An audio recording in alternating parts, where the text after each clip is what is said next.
Hi everyone, welcome to Chandan Logics. This is Kyasaram Narasimhareddy. So, free rankers batch దిగ్విజయంగా మనము almost ఒక 6 test complete చేసుకొని 7th టెస్ట్కి ఈరోజు చేరుకున్నాం with respect to free rankers batch. ఎవరైతే మొట్టమొదటిసారిగా వీడియో చూస్తున్నారో గుర్తుపెట్టుకోండి, ఈ ఫ్రీ ర్యాంకర్స్ బ్యాచ్ ఏదైతే ఉందో ఇది మనము ఎస్ఎస్సి సీజీఎల్ కానీ సిహెచ్ఎస్ఎల్ కానీ ఎస్ఎస్సిలో ఉన్నటువంటి ఏ ఎగ్జామ్కైనా సరే సీరియస్ ఆస్పిరెంట్స్ ఎవరైతే ఉన్నారో వాళ్ళని దృష్టిలో పెట్టుకొని వాళ్ళని ఒక ర్యాంకర్స్గా మార్చే క్రమంలో మనం ఈ యొక్క కోర్స్ అనేది తీసుకురావడం జరిగింది. అయితే ఫ్రీ ర్యాంకర్స్ బ్యాచ్ ముఖ్యంగా రావడానికి కారణం ఏంటి? మనకు ఇండియాలో ఉన్నటువంటి టాప్ నాచ్ ఫ్యాకల్టీతో ఈ ఫ్రీ ర్యాంకర్స్ బ్యాచ్ లాంచ్ చేయడానికి కారణం ఏంటి? What is the reason behind that అని ఒకసారి చూసినట్టయితే మీకు తెలుసు, in the month of June, ఈ మంత్లో మనకు ఇవన్నీ నోటిఫికేషన్స్ వస్తున్నాయి, అవునా? 10th క్లాస్తో మొదలు పెడితే గ్రాడ్యుయేషన్ వరకు ఎలిజిబిలిటీ ఉన్నటువంటి అన్ని నోటిఫికేషన్స్ వస్తున్నాయి. అన్నీ కూడా ఇన్ ద మంత్ ఆఫ్ జూనే వస్తున్నాయి. సో ఈ నోటిఫికేషన్ ఉన్న సందర్భంలో ఈ నోటిఫికేషన్స్ జూన్లో వస్తే డెఫినెట్గా ఒక 60 to 90 డేస్ మధ్య మనకి ఎగ్జామ్స్ ఉంటాయి. ఆ ఎగ్జామ్స్లో మీరు బెస్ట్గా పెర్ఫామ్ చేయాలని చెప్పేసి ఈ ఫ్రీ ర్యాంకర్స్ బ్యాచ్ మేము తీసుకురావడం జరిగింది. అయితే ఫ్రీ ర్యాంకర్స్ బ్యాచ్లో what is that you're going to get? So free rankers బ్యాచ్లో మీకు 15 మాక్ ఎగ్జామ్స్ అనేవి మనం ఇవ్వడం జరుగుతుంది. అవునండి, 15 మాక్ ఎగ్జామ్స్ మనం ఇవ్వడం జరుగుతుంది based on the latest previous year questions. అదేవిధంగా మనకు free paper explanation by India's top faculty, అది general awareness, English, reasoning, arithmetic, so అన్నిటిపైన ఎక్స్ప్లెనేషన్స్ అనేవి ఇవ్వడం జరుగుతుంది. మీరు ఏదైతే ఎగ్జామ్ రాస్తారో ఎగ్జామ్ రాసిన ప్రతి క్వశ్చన్కి ఎక్స్ప్లెనేషన్ అనేది మనము ఇక్కడ ఇవ్వడం జరుగుతుంది. అదేవిధంగా చూసినట్టయితే unique and smart approach to solve questions. So మీరు ఆ క్వశ్చన్స్ సాల్వ్ చేయడానికి బెస్ట్ అప్రోచెస్ కూడా మనము ఇవ్వడం జరుగుతుంది. ఒక్కొక్కసారి మనకు కామన్ సెన్స్తో కూడా క్వశ్చన్స్ సాల్వ్ చేయొచ్చు. అటువంటివి ఏమైనా ఉంటే అవి కూడా నేను స్ట్రెస్ చేసి చెప్పడం జరుగుతుంది. Very very important time saving strategies. ఎందుకంటే it is not whether you are able to solve or not, or you able to solve within the given time. ఇచ్చిన సమయంలో నిర్దిష్ట సమయంలో మీరు సాల్వ్ చేయగలుగుతున్నారా లేదా అన్నది చాలా చాలా ఇంపార్టెంట్. కాబట్టి అది కూడా మనం ఇక్కడ ప్రొవైడ్ చేయడం జరుగుతుంది. అండ్ టైం టు టైం మీకు చందన్ సార్ ద్వారా మీకు కంప్లీట్ గైడెన్స్ అనేది మీకు అందించడం జరుగుతుంది. అండ్ గుర్తుపెట్టుకోండి, ఇది కేవలం ఎస్ఎస్సి మాత్రమే కాదు, ఆర్ఆర్బి వాళ్ళకు కూడా ఇది చాలా చాలా ఉపయోగపడుతుంది. సో దాన్ని దృష్టిలో పెట్టుకొని మీరు ఈ యొక్క ఫ్రీ ర్యాంకర్స్ బ్యాచ్లో భాగం కండి. Make use of it and turn out to become the rankers. అదేవిధంగా మరి ఎలా యాక్సెస్ చేయాలి? మీరు గూగుల్ ప్లే స్టోర్ కానీ యాపిల్ ప్లే స్టోర్ కానీ చందన్ లాజిక్స్ యాప్ డౌన్లోడ్ చేసుకోవాలి. You can download free materials available there. You can write the mock examinations and once you write the mock examination, you can listen to the explanation part and share this information with your friends also. మీరు చూసినట్టయితే మనకు ఈ free rankers batch అనేది మనకు 19th మే నాడు మనం start చేయడం జరిగింది. 19th మే నుండి మీరు చూసినట్టయితే ఎవ్రీ టెస్ట్కి మనం ఎక్స్ప్లెనేషన్ ఇస్తున్నాం. ప్రతిరోజు 9 గంటలకు మీకు ఎక్స్ప్లెనేషన్ వీడియో అనేది రెడీగా అవైలబుల్లో ఉంటుంది. సో ఈ విధంగా మనం ఆల్మోస్ట్ ఇప్పుడు మనము 7th టెస్ట్ వరకు వచ్చాం, రైట్? టెస్ట్ నెంబర్ 7 వరకు వచ్చాం. సో అట్లాగా మనకు మొత్తం 15 టెస్ట్ అనేవి మనకు ఉంటాయి. కాబట్టి ఈ ఇన్ఫర్మేషన్ మీ ఫ్రెండ్స్తో షేర్ చేయండి. Let them also be part of this programme and wish you all good luck. ప్రతి ఒక్కరు కూడా ఎస్ఎస్సి సీజీఎల్లో నెక్స్ట్ కమింగ్ ఎస్ఎస్సి సీజీఎల్లో మీరు ర్యాంకర్స్గా మా ముందుకు రావాలి. ఓకేనా? All the best. Let's make a start. So మనకు సెట్ 7 ఉంది. మినిమం 10K లైక్స్ పడాలి వీడియోకి. ఆ స్థాయిలో మీ అందరూ కూడా దీన్ని వీక్షించాలి. ఓకేనా? మొదలెడదామా? ఫస్ట్ క్వశ్చన్ చేయండి ఇక్కడ. Which of the following statements about the second 5-year plan is incorrect? రెండవ పంచవర్ష ప్రణాళిక గురించి క్రింది ప్రకటనలో ఏది తప్పు అని చెప్పేసి అడుగుతున్నారు ఇక్కడ. The plan stress the rapid industrialisation of heavy and basic industries. భారీ మరియు ప్రాథమిక పరిశ్రమల వేగవంతమైనటువంటి పారిశ్రామికరణ ప్రణాళిక నొక్కి చెప్పింది. Electricity, railway, steel etcetera industries were established in the plan. విద్యుత్, రైల్వే, ఉక్కు మొదలైనటువంటి పరిశ్రమలు ప్రణాళిక సమయంలో స్థాపించబడ్డాయి. The plan was based on Keynesian model. Okay, ప్రణాళిక కినీసియన్ నమూనాపై ఆధారపడి ఉంది. And the socialist pattern of the society was reflected in the plan. సమాజంలో సోషలిస్ట్ నమూనా ప్రణాళికలో ప్రతిబింబించింది అంటున్నారు. సో బేసికల్గా ఈ క్వశ్చన్ అంతా దేని గురించి? Very very important. ఆ కీ వర్డ్ మీరు తెలుసుకోవాలి. సెకండ్ 5-year ప్లాన్ గురించి ఈ క్వశ్చన్ అనేది ఉంది. అయితే వాళ్ళు అడుగుతున్నది ఏంటిది? రైట్ అడుగుతున్నారా, రాంగ్ ఆప్షన్ అడుగుతున్నారా? వాళ్ళు అడుగుతుంది క్లియర్ కట్గా ఇన్కరెక్ట్ ఆప్షన్, అంటే రాంగ్ ఆప్షన్ అడుగుతున్నారు. అంటే ఇచ్చినటువంటి ఆప్షన్స్లో 3 ఆప్షన్స్ రైట్గా ఉన్నాయి, ఒకటి మాత్రం మనకు రాంగ్గా ఉంది. ఆ ఒక్కటి ఏంటో మనం ఐడెంటిఫై చేయాలి. సో ఒకసారి రెండో పంచవర్ష ప్రణాళిక గురించి మనం చూసినట్టయితే 1956 నుండి 1961 వరకు మనకు రెండవ పంచవర్ష ప్రణాళిక సమయం అన్నమాట. ఈ పంచవర్ష ప్రణాళిక యొక్క ముఖ్యమైన ఉద్దేశం ఏంటిది అంటే heavy industries. Establishment of heavy industries అంటే భారీ పరిశ్రమల యొక్క స్థాపన ఈ యొక్క ప్రణాళిక యొక్క ఉద్దేశం. దీనిలో భాగంగా మీరు చూసినట్లయితే ఏదైతే మనకు బిలాయ్, రూర్కెలా, దుర్గాపూర్ ఈ స్టీల్ ప్లాంట్స్ అన్నీ కూడా మనకు రెండవ పంచవర్ష ప్రణాళిక సమయంలో మనం ఏర్పాటు చేసుకోవడం జరిగింది. కాబట్టి హెవీ ఇండస్ట్రీస్ ఏర్పాటు చేసుకున్నాం. ఇంకోటి ఇక్కడ వాడినటువంటి మోడల్ ఏంటిది, మనకు మహాలోనాబీస్ మోడల్ వాడాం. ఏ మోడల్ వాడామండి? మహాలోనాబీస్. సో మహాలోనాబీస్ మోడల్ని ఇక్కడ మనం వాడడం జరిగింది. ఈ మహాలోనాబీస్ మోడల్ ద్వారా మనం రెండవ పంచవర్ష ప్రణాళిక మనం ఇంప్లిమెంట్ చేయడం జరిగింది.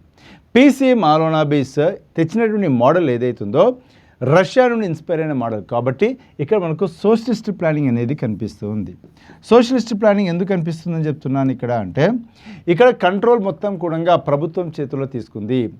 అంటే ప్రైవేట్ వాళ్ళకి ఇవ్వడం ఇచ్చే బదులు ప్రభుత్వమే మొత్తంగా కంట్రోల్ చేసే ప్రయత్నం చేసింది. అంటే అది సోషలిస్ట్ మోడల్. కాబట్టి ఇక్కడ చూసినట్టయితే మనకు the plan stressed rapid industrialisation of heavy and basic industries అంటే రైట్ భారీ పరిశ్రమల యొక్క ఏర్పాటు. అదేవిధంగా దాంట్లో భాగంగా ఎలక్ట్రిసిటీ అంటున్నారు, రైల్వేస్ అంటున్నారు, స్టీల్ అంటున్నారు. డెఫినెట్గా మనకు స్టీల్ ప్లాంట్స్ ఎస్టాబ్లిష్ అయ్యాయి కాబట్టి ఈ రెండోది కూడా కరెక్ట్. మూడోది the plan was based on Keynesian model. కానీ ఏ మోడల్ మనకు? PC Mahalanobis model. కాబట్టి ఈ ఆప్షన్ అనేది మనకు తప్పుగా ఉంది. Keynesian model is a demand driven approach అనమాట. అంటే మనం డిమాండ్ క్రియేట్ చేయగలిగితే దానంతటా అదే మొత్తం వ్యవస్థ సర్దుకుంటుందని చెప్పేసి అంటున్నాం. ఎందుకు? డిమాండ్ క్రియేట్ చేస్తే ఆ డిమాండ్ తగ్గట్టు సప్లై క్రియేట్ అవుతుంది. సప్లై క్రియేట్ అవ్వడం అంటే ఏంటిది? పరిశ్రమలు ఏర్పడవడం అనమాట. అట్లా డిమాండ్ ఈజ్ ద మెయిన్ అని చెప్పేసి డిమాండ్ నుండి మనకు ఈ మోడల్ అనేది స్టార్ట్ అవుతుంది. కానీ అది జరిగిందా ఇక్కడ? అలా కాదు. ఇక్కడ వీళ్ళేమన్నారు? రివర్స్. మనం పెద్ద పెద్ద పరిశ్రమలు స్థాపిస్తే ఆ పరిశ్రమల యొక్క అవసరాల కోసం చిన్న చిన్న పరిశ్రమలు ఏర్పడతాయి. దాని ద్వారా చాలామందికి ఉపాధి వస్తాయి, చాలామంది చేతుల్లోకి డబ్బులు వస్తాయి, అట్లాగే వాళ్ళు ఖర్చు పెడతారు అలా అని చెప్పేసి చెప్పారు. అంటే ఇక్కడ ఫస్ట్ డిమాండ్తో స్టార్ట్ చేయలేదు, ఇక్కడ ఎస్టాబ్లిష్మెంట్ ఆఫ్ హెవీ ఇండస్ట్రీస్తో స్టార్ట్ అయింది. కాబట్టి కినీసియన్ మోడల్ అనేది మనకు ఇక్కడ వర్కౌట్ అవ్వలేదు. Right. And next the socialist pattern of the society was reflected. Exactly. ఎందుకంటే రష్యా నుండి ఇన్స్పైర్ వచ్చినటువంటిది కాబట్టి ఇక్కడ మనకు సోషలిస్ట్ మోడల్ అనేది కనిపిస్తుంది. మొత్తం ప్రభుత్వ రంగ సంస్థలు, ప్రభుత్వం యొక్క ఆధిపత్యం అనేది మనకి ఇక్కడ కనిపిస్తుంది. కాబట్టి ఇది కరెక్టే. సో మన తప్పున్న ఆప్షన్ ఇది ఆప్షన్ 3 మాత్రమే మనకు తప్పుగా ఉంది, మిగతా అన్ని మనకు కరెక్ట్గా ఉన్నాయి. సో ఒకసారి మీరు చూసినట్టయితే the plan was based on Keynesian model, this statement is incorrect. ఆ స్టేట్మెంట్ అనేది మనకు ఇన్కరెక్ట్. ఏ మోడల్ అది? మహాలోనాబీస్ మోడల్. ఈ మహాలోనాబీస్ మోడల్ దేని మీద దృష్టి పెట్టింది? Building heavy industries and increasing the capital good sector to boost long term growth. అవునా? మూలధన వస్తువులు ఏవైతున్నాయో వాటి యొక్క ఉత్పత్తి, హెవీ ఇండస్ట్రీస్ భారీ పరిశ్రమల యొక్క స్థాపన, దీనిపైన ఇది ఎక్కువగా దృష్టి పెట్టడం జరిగింది. అవునా? It emphasised supply side growth by increasing the production capacity. చూడండి, కినీసియన్ మోడల్ ఏమో డిమాండ్ సైడ్ గ్రోత్ గురించి మాట్లాడితే మనకు ఈ PC Mahalanobis model supply side growth అంటే మనం ఎక్కువగా క్రియేట్ చేయాలి, ఉత్పత్తి చేయాలని చెప్పేసి చెప్తుంది. అవునా? Where the Keynesian model is a basically demand driven approach. ఏం అప్రోచ్? Demand driven approach. అంటే గిరాకీ పెంచాలని చెప్పేసి కినీసియన్ మోడల్ చెప్తే, లేదు సరఫరా పెంచాలని చెప్పేసి పీసీ మలోనబీస్ మోడల్ చెప్పిందనమాట. రైట్. సో అదే చెప్తున్నారు ఇక్కడ. ఈ ప్రణాళిక కినీసియన్ మోడల్ ఆధారంగా రూపొందించబడింది అనేది తప్పు ప్రకటన. మలోనబీస్ నమూనా దీర్ఘకాలిక వృద్ధిని పెంచడానికి భారీ పరిశ్రమల యొక్క ఏర్పాటు మరియు మూలధన వస్తువుల యొక్క ఉత్పత్తి పెంచడం దృష్టి పెట్టింది. ఇది ఉత్పత్తి సామర్థ్యాన్ని పెంచడం ద్వారా సరఫరా వైపు వృద్ధిని నొక్కి చెప్పింది. మరోవైపు కినీసియన్ నమూనా స్వల్పకాలంలో డిమాండ్ నిర్వహణ గురించి మాట్లాడుతుంది. ఓకే. అండ్ ఇంకోటి వేరేవి ఎందుకు కరెక్ట్ అని చూసినట్టయితే the plan stressed on rapid industrialisation అన్నాం కదా. So heavy industries like coal, steel, mention ఇవన్నీ ఏర్పాటు చేశాము కాబట్టి ఈ option correct. Electricity, railway, steel industries ఏర్పాటు చేసామంటే ఆల్రెడీ చెప్పాను కదా, బిలాయ్, దుర్గాపూర్, రూర్కెలా ఇటువంటి పరిశ్రమలన్నీ కూడా మనకు రెండవ పంచవర్ష ప్రణాళిక సమయంలోనే ఏర్పాటు చేసుకోవడం జరిగింది. అదేవిధంగా ఇంకోటి సెకండ్ 5 ఇయర్ ప్లాన్లో ఏముంది మనకు అంటే ఇక్కడ బేసికల్గా వచ్చేసరికి సోషలిస్ట్ మోడల్ అని చెప్పాను కదా. ఇక్కడ మీరు చూసినట్టయితే the plan emphasise state control. State control అంటే ఏంటిది? రాజ్యం యొక్క ఆధిపత్యం, అంటే ప్రభుత్వం యొక్క ఆధిపత్యం అనేది ఎక్కువగా కనిపిస్తుంది అనమాట over industries and aimed socialist pattern of society. అప్పుడు ఏంటిది అంటే ప్రభుత్వం కంట్రోల్లో ఉంటే ప్రజల కంట్రోల్లో ఉన్నట్టే, అంటే సోషలిస్ట్ మోడల్ అనమాట. రైట్. కాబట్టి ఒకటి తప్పు ఉంది, అది కినీసియన్ మోడల్ కాదు, అది మలోనబీస్ మోడల్. ఓకేనా గైస్? నెక్స్ట్ క్వశ్చన్ చూద్దాం. Name the pension scheme that seeks to ensure old age protection for unorganised workers. జాగ్రత్త. ఇక్కడ అసంఘటిత కార్మికుల వృద్ధాప్య రక్షణ కల్పించేందుకు ఉద్దేశించిన పెన్షన్ పథకం ఏది అంటున్నారు. ఓకే. ప్రధాన్ మంత్రి జీవన్ జ్యోతి బీమా యోజన, ప్రధాన్ మంత్రి ముద్రా యోజన, ప్రధాన్ మంత్రి సురక్ష బీమా యోజన, ప్రధాన్ మంత్రి శ్రమయోగి మాన్ధన్ యోజన. సో ఇక్కడ మీరు చూసినట్టయితే very very very very important pension పథకం గురించి వాళ్ళు మాట్లాడుతున్నారు. ఫస్ట్ ఆఫ్ ఆల్ ఏంటిది మన ఆప్షన్ ప్రధానమంత్రి జీవన్ జ్యోతి బీమా యోజన. ప్రధానమంత్రి జీవన్ జ్యోతి బీమా యోజన దేనిపైన దృష్టి పెడుతుంది? ప్రధానమంత్రి జీవన్ జ్యోతి బీమా యోజన వచ్చేసరికి లైఫ్ ఇన్సూరెన్స్ పైన దృష్టి పెడుతుంది. ఓకే, లైఫ్ ఇన్సూరెన్స్ పైన దృష్టి పెడుతుంది. అంటే ఎవరైనా సరే 436 రూపాయలు చెల్లించినట్లయితే 436 రూపాయలు చెల్లించినట్లయితే వాళ్లకు 2 లక్షల రూపాయల జీవిత బీమా అనేది లభిస్తుంది. జీవిత బీమా అనేది లభిస్తుంది 2 లక్షల రూపాయల వరకు. సో ఎవరైనా సరే ఈ పథకంలో జాయిన్ అవ్వాలంటే వాళ్ళ కనీస వయసు 18 సంవత్సరాలు ఉండాలా, వాళ్ళ గరిష్ట వయసు 50 సంవత్సరాలు ఉండాలి. అంటే 18 సంవత్సరాల కంటే ఎక్కువగా ఉండి 50 సంవత్సరాల లోపు ఉంటే వాళ్ళకు ప్రధానమంత్రి జీవన్ జ్యోతి బీమా యోజన అనేది వర్తిస్తుంది. So to be eligible part of this scheme your age should be between 18 to 50 years of age. It cannot be more than 50, less than 18. And annual premium is 436 rupees. And what do you get out of it? You get 2 lakhs of rupees of life insurance. Okay, that's Pradhan Mantri Jeevan Jyoti Bima Yojana. అదే విధంగా ఇక్కడ ప్రధానమంత్రి ముద్రా యోజన. ప్రధానమంత్రి ముద్రా యోజన ఏమొస్తుంది అంటే ప్రధానమంత్రి Mudra Yojana micro units development refinance agency micro enterprise కోసం loans ఇస్తారు. మైక్రో ఎంటర్ప్రైజ్ కోసం లోన్స్ ఎలా ఇస్తారు? ఇక్కడ 3 కేటగిరీస్ ఉన్నాయి. శిశు ఉంది, అదేవిధంగా కిషోర్ ఉంది, అదేవిధంగా తరుణ్ ఉంది. ఇప్పుడు కొత్తగా తరుణ్ ప్లస్ కూడా రావడం జరిగింది, అవునా? సో శిశువులనేమో 50,000 వరకు లోన్ ఇస్తారు, కిషోర్లనేమో 50,000 నుండి 5 లక్షల వరకు లోన్ ఇస్తారు, తరుణ్లనేమో 5 లక్షల నుండి 10 లక్షల వరకు లోన్ ఇస్తారు. ఇక్కడ తరుణ్ ప్లస్లో వచ్చేసరికి 10 లక్షల నుండి 20 లక్షల వరకు లోన్స్ ఇస్తున్నారు, అవునా? సో ఈ విధంగా ఈ యొక్క ప్రధానమంత్రి ముద్రా యోజన ద్వారా సూక్ష్మ పరిశ్రమలు ఏవైతే ఉన్నాయో, మైక్రో ఇండస్ట్రీస్ ఏవైతే ఉన్నాయో వాళ్ళకు లోన్స్ అనేవి ఇవ్వడం జరుగుతుంది. కాబట్టి ఈ ఆప్షన్ కూడా మనకు కరెక్ట్ కాదు, వాళ్ళు అడిగింది పెన్షన్ కాబట్టి. నెక్స్ట్ ప్రధానమంత్రి సురక్ష బీమా యోజన. ప్రధానమంత్రి సురక్ష బీమా యోజన దేని గురించి మాట్లాడుతుంది? ప్రధానమంత్రి సురక్ష బీమా యోజన యాక్సిడెంట్ ఇన్సూరెన్స్ గురించి మాట్లాడుతుంది. అంటే ఒక వ్యక్తి ఒకవేళ యాక్సిడెంట్లో మరణించినట్టయితే ఆ వ్యక్తికి కొద్దిగా సమ్ ఇన్సూర్డ్ అనేది లభిస్తుంది. అయితే ఎంత లభిస్తుంది అంటే 2 లక్షల రూపాయలు లభిస్తుంది. ఈ 2 లక్షల రూపాయల కోసం ఎంత ప్రీమియం చెల్లించాలి? కేవలం 20 రూపాయలు చెల్లిస్తే సరిపోతుంది ఒక సంవత్సరానికి. సంవత్సరానికి 20 రూపాయలు చెల్లిస్తే మనకు ఇది సరిపోతుంది. అదేవిధంగా ఇక్కడ చూసినట్టయితే మనము very very very very important, ఇక్కడ ఏజ్ వచ్చేసరికి 18 to 70 years, అంటే 70 సంవత్సరాల వరకు ఈ పథకం అనేది వర్తిస్తుంది. Up to 70 years this scheme is applicable. Okay, so కాబట్టి ఇది కూడా మనకు పెన్షన్ పథకం కాదు. లాస్ట్ వన్ ప్రధానమంత్రి శ్రమయోగి మాన్ధన్ యోజన. ఏంటిది ప్రధానమంత్రి శ్రమయోగి మాన్ధన్ యోజన అంటే? ఏం లేదండి, ఇక్కడ ఒక వ్యక్తికి 3,000 రూపాయల పెన్షన్ అనేది లభిస్తుంది 60 సంవత్సరాలు దాటిన తర్వాత. సో ఒక వ్యక్తికి 60 సంవత్సరాలు వచ్చిన తర్వాత ఆ వ్యక్తికి 3,000 రూపాయల పెన్షన్ అనేది లభిస్తుంది. అంత ప్రధానమంత్రి శ్రమయోగి మాన్ధన్ యోజన. ఏంది ఇది? ఒకసారి జాగ్రత్తగా చూడండి ఇక్కడ. ఓకే, సో ఎవరైనా ఈ స్కీమ్లో జాయిన్ అవ్వాలి అంటే వాళ్ళ వయసు 18 నుండి 40 సంవత్సరాల మధ్యలో ఉండాలి. 18 to 40 years మధ్యలో ఏజ్ ఉండాలి. ఏజ్ ఉండి వాళ్ళు 18 years నుండి ఎప్పుడు జాయిన్ అవుతారో జాయిన్ అయినప్పటి నుండి వాళ్ళు ప్రీమియం చెల్లిస్తూ ఉండాలి. ఎర్లీగా జాయిన్ అయితేనేమో తక్కువ ప్రీమియం చెల్లిస్తారు, లేట్గా జాయిన్ అయితే ఎక్కువ ప్రీమియం చెల్లిస్తారు. సో మీ ప్రీమియం దేని మీద ఆధారపడి ఉంటుంది? మీరు ఏ ఏజ్లో జాయిన్ అయ్యారు అన్న దాని మీద ఆధారపడి ఉంటుంది. ఆ విధంగా వాళ్ళు 60 సంవత్సరాల వయసు వచ్చేంత వరకు ప్రీమియం చెల్లించాలి. వాళ్ళు జాయిన్ అయినప్పటి నుంచి 60 సంవత్సరాల వయసు వచ్చేంత వరకు వాళ్ళు ప్రీమియం చెల్లించాలి. 60 సంవత్సరాల వయసు వచ్చిన తర్వాత వాళ్ళు ప్రీమియం చెల్లించాల్సిన అవసరం లేదు. వాళ్ళకు నెలకు 3,000 రూపాయల పెన్షన్ అనేది లభిస్తూ ఉంది. ఎంత? 3,000 రూపాయల పెన్షన్ లభిస్తుంది ఒక నెలకు అన్నమాట. సో అలాగా 18 సంవత్సరాల వయసులో జాయిన్ అయ్యే వాళ్ళకు 55 రూపాయలు కడితే సరిపోతుంది. 29 సంవత్సరాల వయసులో ఉన్నవాళ్ళు 100 రూపాయలు కడితే సరిపోతుంది. 40 సంవత్సరాల వయసులో ఉన్నవాళ్ళు జాయిన్ అయితే వాళ్ళు 200 రూపాయలు కడితే సరిపోతుంది. వీళ్ళు ఎంతైతే పే చేస్తారో దానికి సమానంగా ప్రీమియం అనేది ప్రభుత్వం యాడ్ చేస్తుంది. 55 కానీ 100 కానీ 200 కానీ. సో ఈ విధంగా ప్రీమియం పేమెంట్ అనేది మనకు కనిపిస్తూ ఉందన్నమాట. Clear? So that's how it happens. So దీన్ని మనం ప్రధానమంత్రి శ్రమయోగి మాన్ధన్ యోజన అంటాం.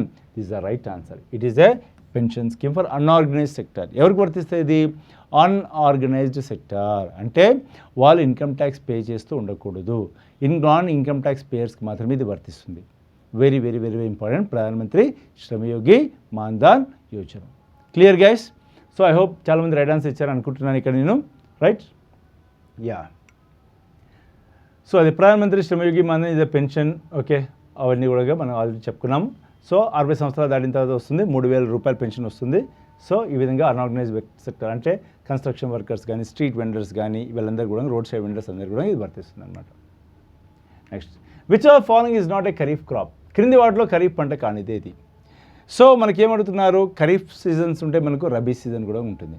అయితే ఖరీఫ్ సీజన్ పంట కానిది ఏది అని అడుగుతున్నారు. సో ఆప్షన్స్ ఏమున్నాయండి, ఫటాఫట్ చెప్పొచ్చు మీ అందరూ కూడా. Paddy, soybean, wheat, cotton. What is answer అండి?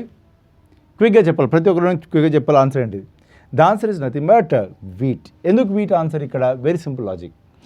వీట్ పండించాలి అంటే వీటికి లో టెంపరేచర్స్ ఉండాలి. లో టెంపరేచర్స్ అంటే less than 26 degree Celsius temperature ఉండాలి. అందుకంటే ఎక్కువ ఉంటే వీట్ అనేది సరిగ్గా పండదు. మరి అలా లో టెంపరేచర్ ఉండాలంటే ఇండియాలో అది ఎప్పుడు సాధ్యము? వింటర్ సీజన్లో సాధ్యం. మరి వింటర్ సీజన్లో మనకు ఏ పంట అంటాము? రబీ పంట అంటాం. కాబట్టి వీట్ అనేది ఒక రబీ క్రాప్. మిగతావన్నీ కూడా మనకి ఏం క్రాప్స్? ఖరీఫ్ క్రాప్స్. ఇవన్నీ కూడా మనకు ఖరీఫ్ క్రాప్స్ అనమాట. ఇది కూడా మనకు ఖరీఫ్ క్రాప్సే. అదేవిధంగా కాటన్ కల్టివేట్ చేయాలంటే 210 ఫ్రాస్ట్ ఫ్రీ డేస్ ఉండాలి. 210 ఫ్రాస్ట్ ఫ్రీ డేస్ ఉండాలి. అంటే 210 రోజుల పాటు అటువంటి మంచు కురవడం అనేది జరగకూడదు అనమాట. అదేవిధంగా మీరు ప్యాడీకి వాటర్ ఇంటెన్సివ్ క్రాప్స్. ప్యాడీ అనేది ఒక వాటర్ ఇంటెన్సివ్ క్రాప్ అనమాట. సోయాబీన్ పైన కూడా చాలా చాలా important, because it's a kind of A oil products, అవునా కదా, ఆయిల్ సీడ్స్ కాబట్టి చాలా చాలా ఇంపార్టెంట్. సో ఈ విధంగా మనకు ఖరీఫ్ క్రాప్, రబీ క్రాప్ అని అడుగుతారు. గుర్తుపెట్టుకోవాలి, wheat is a rabi crop and remain things are nothing but they are the kharif crops. అది రైస్ కావచ్చు, ప్యాడీ కావచ్చు, సోయాబీన్ కావచ్చు, అదేవిధంగా మనకు కాటన్ కావచ్చు.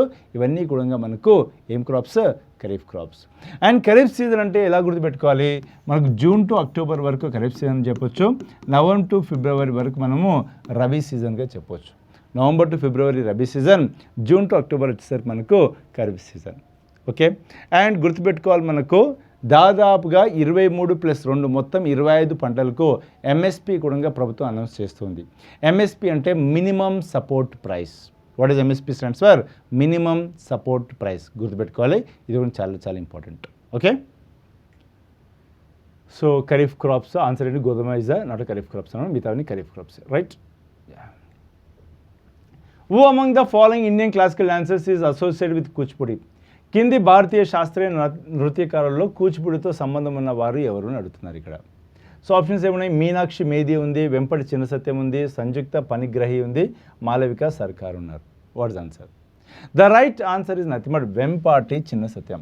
వెంపాటి చిన్న Satyam is a famous Kuchipudi గురు. చెప్పాలంటే చాలామంది కూచిపూడి నృత్యకారులు అందరూ కూడా వెంపటి చిన్న సత్యం దగ్గర నేర్చుకోవడం జరిగింది. చాలా చాలా ఫేమస్ కూచిపూడి గురు ఈయన. మిగతా వాళ్ళు చూసినట్టయితే మణిపూరి వాళ్ళు ఉన్నారు, ఒడిస్సీ వాళ్ళు ఉన్నారు, భరతనాట్యం కూడా ఉన్నారు. ఒకసారి చూసే ప్రయత్నం చేద్దాం మనము. చూడండి ఇక్కడ, Vempati Chinna Satyamma was the renowned experienced and teacher of the Kuchipudi classical dance from Andhra Pradesh. Meenakshi Medhi is associated with Manipuri dance and Samyukta Panigrahi is associated with Odissi dance and Malavika Sarukkai is associated with Bharatanatyam. So Meenakshi Medhi ఏమో మనకు మణిపూరి డ్యాన్స్, సంయుక్త పానిగ్రహి వచ్చేసరికి మనకు Odissi dance, and finally Malavika Sarukkai వచ్చేసరికి మనకు భరతనాట్యం డ్యాన్స్ అనమాట. కానీ ఇక్కడ Vempati Chinna Satyam is related to what? Kuchipudi. గుర్తుపెట్టుకోవాలి, మన దేశంలో మనకు 9 క్లాసికల్ డాన్సెస్ ఉంటాయి. భరతనాట్యం తమిళనాడులో ఉద్భవించింది, Kuchipudi Andhra Pradesh, Kathak north India especial Uttar Pradesh, Kathakali Mohiniyattam both of them are Kerala. అదేవిధంగా మీరు చూసినట్టయితే మనకు మణిపూర్, సత్రియ అస్సాం, ఒడిస్సీ ఒడిషా, అండ్ ఛౌ వచ్చేసరికి West Bengal, Jharkhand and Odisha, right? So ఇవన్నీ కూడా మనకు ఉన్నటువంటి ఏం డ్యాన్సెస్? ఇవన్నీ కూడా classical dances. These are recognised as a శాస్త్రీయ నృత్య బై సంగీత్ నాటక్ అకాడమీ. ఎవరు రికగ్నైజ్ చేస్తున్నారో? సంగీత నాటక్ అకాడమీ వాళ్ళు వీటిని శాస్త్రీయ నృత్యాలుగా వీటిని రికగ్నైజ్ చేయడం మనం చూస్తూ ఉంటాం.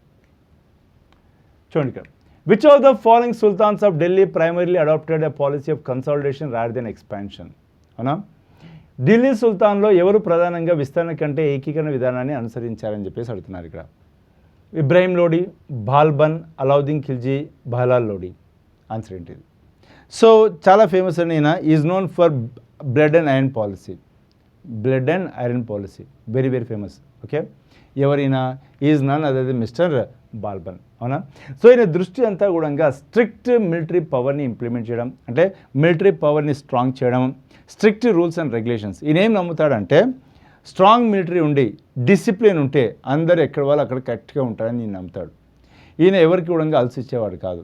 సో ఈయన దృష్టి అంతా కూడా రాజ్యాన్ని విస్తరించాలని కాదు, కానీ ఉన్న రాజ్యాన్ని గట్టిగా నేను కంట్రోల్ చేసుకోవాలి, అందరు నా కంట్రోల్లో ఉండాలి అని చేసిన వ్యక్తి ఎవరు? Balban. Is the 9th king of Delhi sultanate. Delhi సుల్తానేట్లో 9వ రాజు ఎవరు? బాల్బన్ అనమాట. So blood and iron policy అనేది ఈయనకు ఫేమస్ పాలసీ, ఇది గుర్తుపెట్టుకునే ప్రయత్నం చేయండి. ఓకే, అండ్ మిగతా వాళ్ళు చూసినట్టయితే ఇబ్రాహిం లోడి మీకు తెలుసు, బాబర్ ఇబ్రాహిం లోడి ఇద్దరు కూడా వార్ జరిగింది మనకు. First war Panipat, first battle Panipat. Alauddin Khilji మీకు తెలుసు, is known for reforms. Alauddin Khilji is known for reforms. దాగా సిస్టమ్ అని కూడా అలావుద్దీన్ ఖిల్జీ తీసుకొచ్చారు. అండ్ బాలాలోడి కూడా ఒకసారి చూడండి ఇక్కడ. Balban focused mainly on consolidation of the Delhi Sultanate rather than territorial expansion. He strengthened the centralized power administration and ఈ రిబెల్స్ ఎవరైతే ఉన్నారో వాళ్ళందరూ కూడా సప్రెస్ చేయడంపై దృష్టి పెట్టాడు. Ibrahim Lodi and Bala Lodi were later rules also with expansion of territorial conflicts and Alauddin Khilji is known for aggressive expansion and military campaigns. Alauddin Khilji చాలా campaign చేశారు, ముఖ్యంగా రాజ్పుట్స్ పైన. అవునా, మనకు పద్మావత్ మూవీ అనేది దీనికి సంబంధించిన అంశమే అనమాట. రైట్, సో ఇది మనకు ఆన్సర్ ఏంటి? మనకు బాల్బన్ 1266 నుండి 1287 మధ్య మనకు బాల్బన్ పాలన మనము చూడడం జరిగింది. Okay, blood and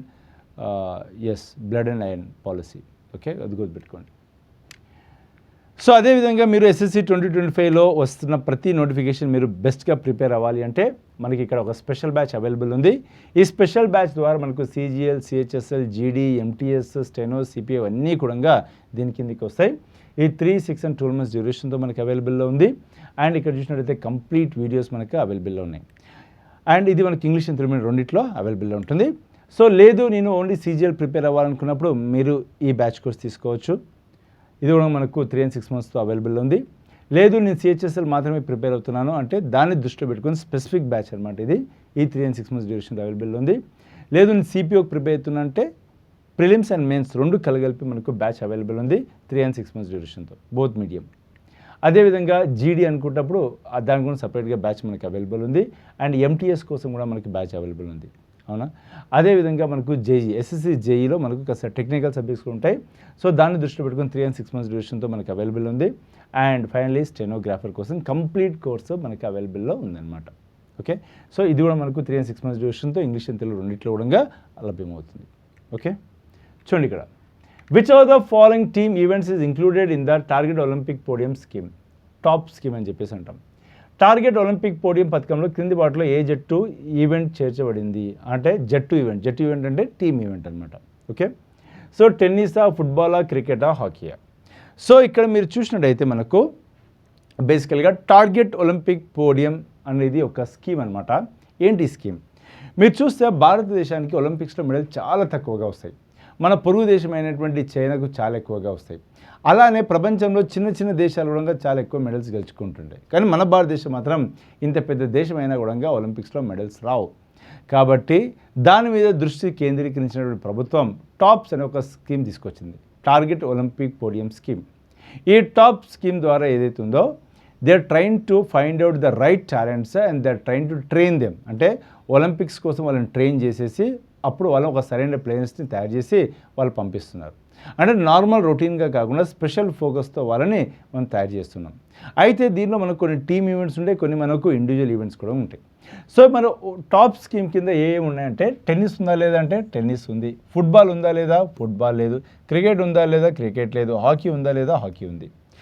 so hockey and tennis రెండు కూడా మనకు టాప్ స్కీమ్ కింద కవర్ అవుతాయి. అంటే ఈ ప్లేయర్స్ని కానీ వాళ్ళు ఎంపిక చేసేసి వాళ్ళకి ట్రైనింగ్ ఇచ్చేసి వాళ్ళని ఒలింపిక్స్ పంపిస్తున్నారు. కానీ అడిగినటువంటి ప్రశ్న దేని గురించి అడుగుతున్నారు? వాళ్ళు టీమ్ ఈవెంట్ గురించి అడుగుతున్నారు. అంటే ఇండివిజువల్ ఈవెంట్ కాదు, టీమ్ ఈవెంట్. కాబట్టి అప్పుడు మనకు టెన్నిస్ అనే ఆప్షన్ ఉండదు. ద రైట్ ఆన్సర్ ఏమవుతుంది? మనకు హాకీ అవుతుంది. Right, so the right answer is hockey. అదేవిధంగా మనకు ఒలింపిక్స్లో క్రికెట్ అనే గేమే ఉండదు. ఫుట్బాల్ ఉంటుంది కానీ క్రికెట్ అనే గేమ్ అనేది మనకు ఒలింపిక్స్లో లేదు. రైట్, సో ఇది గుర్తుపెట్టుకో. సో ఆన్సర్ ఏంటిదంటే the answer is hockey is right answer. So target Olympic podium scheme was launch in the year 2014. 2014 సంవత్సరంలో దీన్ని లాంచ్ చేసాము. Ultimate aim is to get more Olympic medals and India is improving year after year. Okay, అంటే every ఒలింపిక్స్కి India improvement అనేది కనిపిస్తుంది. And ఇక్కడ చూసినట్టయితే మనకు ఈ స్కీమ్ ఏదైతే ఉందో ఈ స్కీమ్లో మనకు మెన్స్ హాకీని కూడా ఇంక్లూడ్ చేయడం జరిగింది. మెన్స్ హాకీని ఈ స్కీమ్లో ఇంక్లూడ్ చేయడం జరిగింది.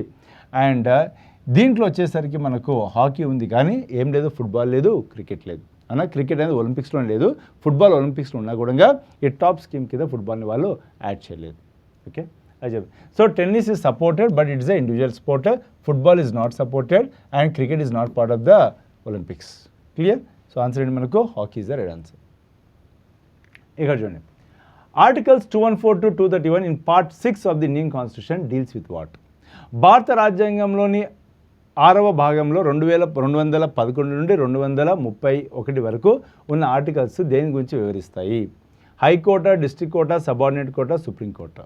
అనా ఎప్పుడైనా సరే ఇటువంటి డౌట్ వచ్చినప్పుడు గుర్తుపెట్టుకోవాలి, మనకు సుప్రీంకోర్టు సంబంధించిన ఆర్టికల్స్ అనేది 100స్లో ఉంటాయి, హైకోర్టు సంబంధించిన ఆర్టికల్స్ మనకు 200స్లో ఉంటాయి. ఎలా గుర్తుపెట్టుకోవడం? సింపుల్గా ఏం లేదు. ఫర్ ఎగ్జాంపుల్ యూనియన్ ఎగ్జిక్యూటివ్ కింద వచ్చినప్పుడు అడ్వైజరీ జ్యూరిస్డిక్షన్ ఆఫ్ సుప్రీంకోర్టు అని ఉంటుంది, అవునా? సో 143 ద్వారా ఏంటిది 143 ద్వారా ఆర్టికల్ 143 ద్వారా president can get advice from the supreme court. అంటే సుప్రీంకోర్టు సంబంధించిన ఎక్కడ ఉన్నాయి? 100స్లో ఉన్నాయి. కానీ ఇక్కడ ఇచ్చింది ఏంటిది 214 to 231. కాబట్టి ఆన్సర్ ఏమవుతుంది మనకు?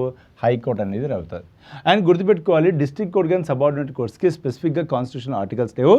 They will come under this high courts and supreme court కిందకి వస్తాయి అన్నమాట. ఇంటిగ్రేట్ జ్యుడిషియల్లో భాగంగా ఉంటాయి కానీ వీటికి సపరేట్గా మనకు ఆర్టికల్స్ ఉంటే ఏమీ లేవు. రైట్? సో ఆన్సర్ ఏంటి మనకు? High court is the right answer. So ఒకసారి చూడండి, ఇక్కడ article 214 to 231 deals in the part 6 of the Indian constitution deals with high courts in the states. ఎవరి గురించి మాట్లాడుతున్నా? హైకోర్ట్స్ గురించి మాట్లాడతాయి, అవునా? భారత రాజ్యాంగంలోని 6వ భాగంలో 214 నుండి 231 వరకు దేని గురించి మాట్లాడతారో? హైకోర్టుల గురించి ప్రత్యేకంగా వివరిస్తాయి. ఎవరి గురించి వివరిస్తాయి? హైకోర్టుల గురించి వివరిస్తాయి. They cover provisions about the establishment, jurisdiction, powers and functioning of the high courts. అంటే హైకోర్ట్స్ యొక్క ఏర్పాటు, హైకోర్ట్స్కి ఉన్నటువంటి అధికారాలు, హైకోర్ట్స్కి ఉన్నటువంటి పరిధి, అవునా, జ్యూరిస్డిక్షన్, వాటి గురించి మనకు యొక్క 214 నుండి 231 వరకు పార్ట్ 6లో మనము డీల్ చేస్తామన్నమాట, అవునా? District courts and subordinates come under the state judiciary but are not directly mention in the constitution. Supreme court వచ్చేసరికి 124 to 147. దీని మధ్యలో మనకు 143 కూడా వస్తుంది. రైట్? సో 124 to 143 మనకు పార్ట్ 5 కిందకి వస్తాయి. ఈ పార్ట్ 5లో మనకు ఈ సుప్రీంకోర్టు కూడా కవర్ అవుతాయి అన్నమాట. రైట్? సో ఇది ఇంపార్టెంట్. ఇక్కడ చూడండి, dash is often touted as the Tansen of the 20th century. This musical genius blended the best of the classical music and created a unique style of his own. So డాష్ని తరచుగా 20వ శతాబ్దపు టాన్స్ అని పిలుస్తారు. ఈ సంగీత మేధావి శాస్త్రీయ సంగీతంలో ఉత్తమ భాగాలను మిళితం చేసి తనకంటూ ఒక ప్రత్యేకమైన శైలిని సృష్టించుకున్నారు. ఉస్తాద్ అలీ బక్ష్ ఖాన్, బడే గులాం అలీ ఖాన్, ముబారక్ అలీ ఖాన్, బర్కత్ అలీ ఖాన్. రైట్? సో ఇటువంటి కాస్త టఫ్ ఉంటాయి, ఎందుకంటే అందరూ అలీ ఖాన్లే ఉన్నారు, చిన్న డిఫరెన్స్ ఉంది. కాబట్టి రైట్ ఆన్సర్ ఇస్ నథింగ్ బడే గులాం అలీ ఖాన్. ఎవరు? బడే గులాం అలీ ఖాన్. ఒకసారి చూడండి, Bade Ghulam Ali Khan is often referred as the Tansen of the 20th century because is extraordinary contribution to Hindustani classical music. Okay, and is known for blending various styles and creating a unique and highly influential music style. Evaru? Bade Ali Khan. So Bade Gulam Ali Khan is the right answer. Next one, when a person is not paying anything for the public goods, it is known as. జాగ్రత్త చూడండి, ఇక్కడ ఒక వ్యక్తి ప్రజా వస్తువుకి ఏమి చెల్లించినప్పుడు దాన్ని ఏమంటారు అని అడుగుతున్నారు. Non excludable, rivalrous, free ride, private good. అంటే ఒక వస్తువుని, ఒక సేవను పొందుతున్నారు, దానికి ఎటువంటి డబ్బు చెల్లించదు. ఉదాహరణకు ఒక పబ్లిక్ పార్క్ వెళ్ళొచ్చు, పబ్లిక్ పార్క్లో ఓపెన్ జిమ్ను మీరు వాడుకోవచ్చు, అవునా? పబ్లిక్ పార్క్ వెళ్ళొచ్చు, ఓపెన్ జిమ్ వాడుకోవచ్చు, ఏం డబ్బులు కట్టాల్సిన అవసరం లేదు. పబ్లిక్ పార్క్ మీరు వాకింగ్ చేయొచ్చు, ఎంట్రీ ఫీజు ఏం కట్టాల్సిన అవసరం లేదు. సో దాన్ని మనం ఏమంటాము అంటే దానికి మనము ఫ్రీ గుడ్ అంటాం. ఏమంటాం దాన్ని? పబ్లిక్ గుడ్ అంటాం. ఈ పబ్లిక్ గుడ్లో మీకు ఏమొస్తుంది? ఫ్రీ రైడ్, అంటే you can use it freely అనమాట. సో ఆన్సర్ ఏంటి మనకు? ఫ్రీ రైడ్ అనేది మనకు రైట్ ఆన్సర్. కానీ ప్రైవేట్ గుడ్స్ అలా ఉండవు, వాళ్ళ సొంతం ఉంటుంది, నువ్వు వాడుకోవాలంటే మేబీ డబ్బులు చెల్లించి వాడుకోవాల్సి వస్తుంది. So that's not a free ride. కానీ పబ్లిక్ గుడ్స్కి మనకి ఏముంటుంది? Free ride. అయితే ఫ్రీ రైడ్కి ఉన్నటువంటి లక్షణాలు ఏంటంటే నాన్ రైవల్రస్, ఇంకోటేమో నాన్ ఎక్స్క్లూడబుల్. ఒకసారి చూడండి, ఇక్కడ a free rider is someone who benefits from a public good without paying for it. అవునా? ఉచిత రైడర్ అంటే ప్రజా వస్తువు నుండి దానికోసం డబ్బు చెల్లించకుండా ప్రయోజనం పొందే వ్యక్తిని ఫ్రీ రైడర్ అని చెప్పేసి అంటాం. Okay, so public goods are typically non excludable. దానికి ఉన్న ఫీచర్స్ అనమాట. అంటే ఏంటిది? Cannot prevent people from using them. So నేను వాడతాను, మీరు వచ్చి వాడతారు, అవునా? నేను వాడుతున్నాను కాబట్టి మీరు వాడకూడదు అంటూ ఏం ఉండదు అట్లా. ఓకే, అర్థమవుతుందా మీకు? అలా అదే ప్రైవేట్ గుడ్ అనుకోండి, మీరు డబ్బులు చెల్లిస్తారనుకోండి, మీరు వాడుతున్న వేరే వాళ్ళు వచ్చి వాడరు. ఓకే, సో అదనమాట. రెండోది and non rivalrous. Non rivalrous అంటే no persons use does not reduce availability others. నీవు వాడుతుంటే వేరే వాళ్ళకి లేకుండా ఉండడం ఏంటి ఉండదు, నీకు ఉంటుంది, వేరే వాళ్ళకి కూడా ఉంటుంది.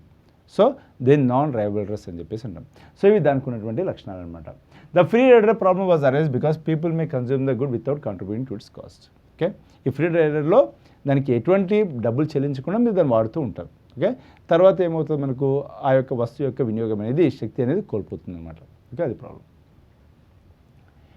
1936 the independent labour party was founded by. 1936లో ఇండిపెండెంట్ లేబర్ పార్టీని ఎవరు స్థాపించారు? మోహన్ సింగ్ బఖానా, బిఆర్ అంబేద్కర్, బాల్ గంగాధర్ తిలక్, భగత్ సింగ్. ఆన్సర్ ఏంటిది? Doctor B R Ambedkar. 1936 సంవత్సరంలో డాక్టర్ బిఆర్ అంబేద్కర్ గారు ఇండిపెండెంట్ లేబర్ పార్టీని ఏర్పాటు చేశారు. ముఖ్యంగా డిప్రెస్డ్ క్లాసెస్ యొక్క రైట్స్ గురించి మాట్లాడడానికి ఈ ఇండిపెండెంట్ లేబర్ పార్టీని ఎవరు ఏర్పాటు చేశారు? మనకు ఇక డాక్టర్ బిఆర్ అంబేద్కర్ గారు ఏర్పాటు చేశారు. అయితే ఇక్కడ నెక్స్ట్ వన్ వచ్చేసరికి మోహన్ సింగ్ బఖానా అంటున్నారు. జస్ట్ బఖానా పదం తీసేస్తే మోహన్ సింగ్ ఎవరైతే ఉన్నారో is associate with Indian national army. దీనికి సంబంధించిన వ్యక్తి ఇండియన్ నేషనల్ ఆర్మీకి సంబంధించిన వ్యక్తి మోహన్ సింగ్ అనమాట. ఈ వాజ్ అ బ్రిటిష్ కాలంలో ఈ వాజ్ అ సోల్జర్ లాగా ఉండే.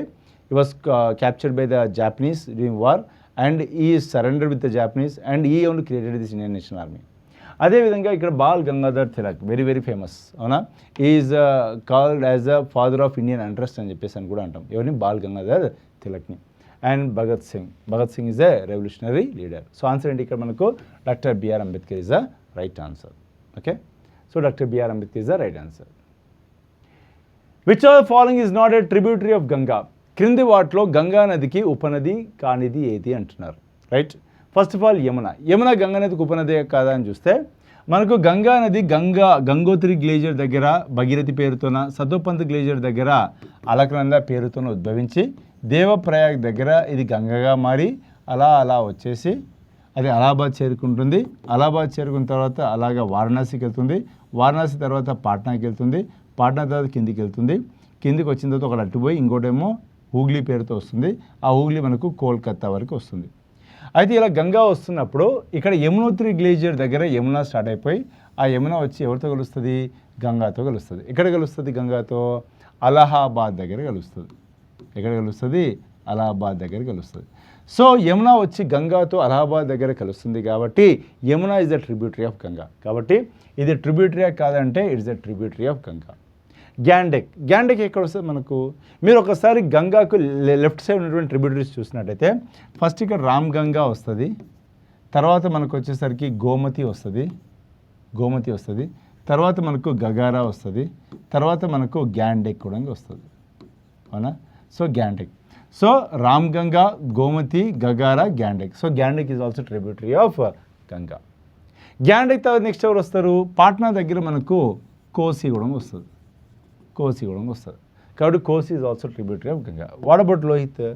ఈ లోహిత్ అనేది గంగాకు ట్రిబ్యూటరీ కాదు, ఇది బ్రహ్మపుత్రాకి ట్రిబ్యూటరీ. దేనికి ట్రిబ్యూటరీ? ఇది బ్రహ్మపుత్రాకి tributary. So Lohit is the tributary of river Brahmaputra, not Ganga. It's the tributary of river Brahmaputra, not Ganga.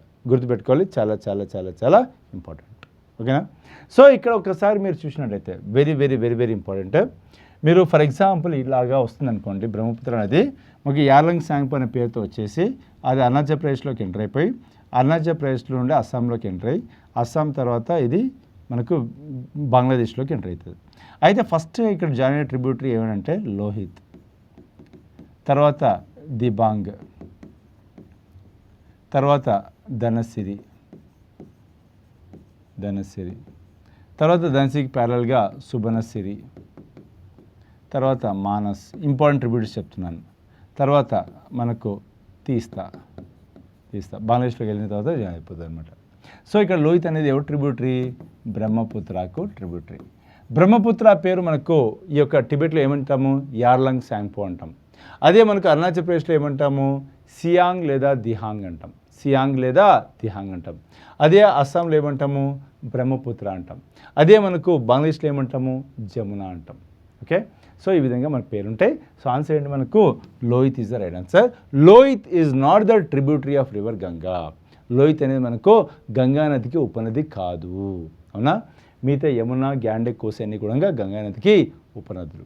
Okay guys, and Ganga నది ఎక్కడ స్టార్ట్ అవుతుంది మనకు గంగోత్రి గ్లేషియర్ అండ్ సతుపంత్ గ్లేషియర్. అదే మనకు బ్రహ్మపుత్ర అనేది ఎక్కడ స్టార్ట్ అవుతుంది చమాదంగ్ గ్లేషియర్. సో మనకు టిబెట్లో చమాదంగ్ గ్లేషియర్, చమాయంగ్ గ్లేషియర్ ఇక్కడ మనకు బ్రహ్మపుత్ర అనేది స్టార్ట్ అవుతుంది, మానసరోవర్ దగ్గరగా ఉంటుంది. With reference to Ajivikas consider the following statements. అజీవికల దృష్టిలో ఉంచుకొని క్రింది ప్రకటనలను పరిగణించండి అని చెప్పేసి అంటాం. So Makkhali Gosala was the prominent teacher of this sect. Ajivikas believed in fatalism. Okay, which are the forward statements is are correct? Both A and B, neither A nor B, only B, only A. So ఈ క్వశ్చన్కి answer ఇచ్చే ప్రయత్నం చేయండి. చాలా చాలా important concept ఇది. మనకు ఈ యొక్క ఏన్షియంట్ కానీ మిడివల్ హిస్టరీ గురించి మాట్లాడినప్పుడు ఇది ఎక్కువగా వస్తుంది. ముఖ్యంగా బుద్ధిజం, జైనిజంతో పాటు ప్యారల్గా ఉన్నటువంటి ఒక సెక్ట్ ఇది. ఏది అజీవిక సెక్ట్ అంటే బుద్ధిజం ఉన్నప్పుడు, జైనిజం ఉన్నప్పుడు కాంటెంపరీగా మనకి అజీవిక సెక్ట్ కూడా ఉండేదన్నమాట. సో అజీవిక సెక్ట్ అనేది మక్కలి ఘోష ప్రామినెంట్ టీచర్ అని చెప్పేసి అంటున్నారు. ఎస్ఆర్నో అంటే ఎక్సలెంట్లీ రైట్. సో మక్కలి ఘోష is the one of the prominent teacher of this Aajeevika sect. అయితే వీళ్ళు దేన్ని నమ్ముతారు? ఫ్యాటలిజాన్ని. ఓకే, విధివాదాన్ని నమ్ముతారు. అంటే ఏమంటారు వీళ్ళు? అంతా డెస్టినీ, అంతా ఇది. ఓకే, మన యొక్క డెస్టినీ మొత్తం నిర్ణయించి ఉంది. మీరు ఏం చేసినా కూడా ఏది మారదు. మీరు కింద మీద పడ్డా కూడా మీ డెస్టినీ మార్చలేరు. అంతా ముందే సెట్ అయి ఉంది అని చెప్పేసి చెప్తారు. ఎవరు చెప్తారు? అజీవికా చెప్తారు. దాన్ని మనం ఫ్యాటలిజం అంటాం. చూడు ఇక్కడ Ajivika sect was an ancient Indian philosophical religious movement that flourished around the same time as Jainism and Buddhism. అంటే జైనిజం, బుద్ధిజం ఉన్న సమయంలోనే మనకు అజీవిక శక్తి కూడా ఉందన్నమాట. ఓకే, 6th century నుండి ఎర్లీ సెంచరీస్ వరకు ఇది మనకు కనిపిస్తూ ఉంది. ఓకేనా, 6th century BC నుండి 80 వరకు కనిపిస్తుంది. So Makkhali Gosala was indeed the prominent teacher and the founder of the Ajivika sect. So ఈ అజీవిక సెక్ట్ స్టార్ట్ చేసింది ఎవరు? మక్కలి గోస. అయితే ఇక్కడ చూడండి, Ajivika sect very known for their belief in fatalism. The Ajivika strongly believed in niyati or fate. కర్మ అంటారు కదా, ఫేట్. నీకు రాసి పెట్టింది తప్పదు అలా అంటారు. రాసి పెట్టి ఉండమంటారు కదా, ఇక్కడికి వచ్చింది అన్నమాట. దాన్ని నియాతి అని కూడా అంటాం. That everything that happens is pre determined and inevitable. అంటే నీ జీవితంలో ఏదైతే జరుగుతుందో అది ముందే రాసి పెట్టింది. ఇన్ఎవిటబుల్, దాన్ని మార్చలేము, అది జరగాల్సిందే. సో అదేంటున్నారు. అజీవికులు విధివాదానిపై నమ్మకాన్ని ప్రసిద్ధి చెందారు. అజీవికులు నియాతి లేదా విధిని బలంగా విశ్వసిస్తారు. అంటే జరిగే ప్రతిదీ ముందే నిర్ణయించబడింది మరియు అనివార్యమైంది అని చెప్పేసి వాళ్ళు అంటారు. Okay, so they held that human actions, efforts are moral choices cannot change one's destiny. మానవ చర్యలు, ప్రయత్నం లేదా నైతిక ఎంపికలు ఒకరి విధిని మార్చలేవని వారు విశ్వసించారు. అంటే నువ్వు ఏమైనా చేయి, నువ్వు మంచి పనులు చేయి, లేకపోతే నువ్వు కష్టపడు, లేకపోతే నువ్వు తెలివిగా ప్రవర్తించు, నీ జీవితంలో జరగాల్సింది జరుగుతుందని ఎవరంటున్నారు? అది నిజం మనం అనట్లేదు. అజీవికలు అలా నమ్ముతారని చెప్తున్నా. ఓకేనా, సారీ ఇంకెందుకు సారీ అని నన్ను అడగొద్దు. ఓకేనా, అది జరగదు. ఓకే, మన ప్రయత్నం వల్ల చాలా మారుతాయి. ఇది వాళ్ళ యొక్క నమ్మకం, ఎవరికి? అజీవికుల యొక్క నమ్మకం అనమాట. This belief is determinism made the sect distinct from the Buddhist and Jains. So ఈ యొక్క ఆలోచన విధానం అనేది బుద్ధిజంకి, జైనిజంకి ఇది భిన్నంగా ఉంటుంది అనేది మనము గుర్తిస్తున్నాం అనమాట. అవునా, కర్మ అండ్ ఎథికల్ కండక్ట్. సో ఎందుకంటే బుద్ధిజం, జైనిజంలో కర్మ, మీరు చేసిన కర్మల వల్ల మీ ప్రతిఫలం ఉంటుంది. మీరు ఎంత ఎథికల్గా ఉంటే దానికి తగ్గట్టు మీకు యొక్క సంతోషమైన ఆధారపడి ఉంటుంది అనేది బుద్ధిజం, జైనిజం చెప్తుంది. కానీ వీళ్ళు అట్లా చెప్పట్లేదు అనమాట. ఓకే, అండ్ ఫిలాసఫీ చూడండి. The Ajivikas taught that the universe is governed by an unalterable cosmic order. Okay, life events, birth, death, rebirth are all preordained. అన్నీ కూడా ముందే నిర్ణయించినాయి. అవునా, విశ్వం మార్పు లేని విశ్వక్రమం ద్వారా నిర్వహించబడుతుందని అజీవికులను బోధించారు. జీవిత సంఘటనలు, జననం, మరణం మరియు పునర్జన్మ అన్నీ ముందే నిర్ణయించబడ్డాయి అంటున్నారు.